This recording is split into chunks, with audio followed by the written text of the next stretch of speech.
माईच्या घरातल्या त्या घराला चांदरवी चांदकांचा जडाव होता, ज्याला सुगंध होता तो फक्त आंब्याच्या फुलावरांचा. बालपणी नकोशी असलेली चिंधी जगभराची वात्सल्य सिंधू कशी झाली ही गोष्ट आहे. ही गोष्ट आहे चिंधीची गोष्ट. चिंधीची गोष्ट ही केवळ एक पुस्तक नाही, तर हळव्या मनावर अलगद कोरल्या जाणारे ते संस्कार आहे.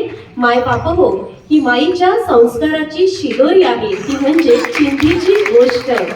जाताना ही शिदोरी आपल्या लेकरांसाठी आठवणीने घेऊन जा आणि इतरांनाही वाटा. मला आज या सोहळ्यात अत्यंत आनंद होतोय.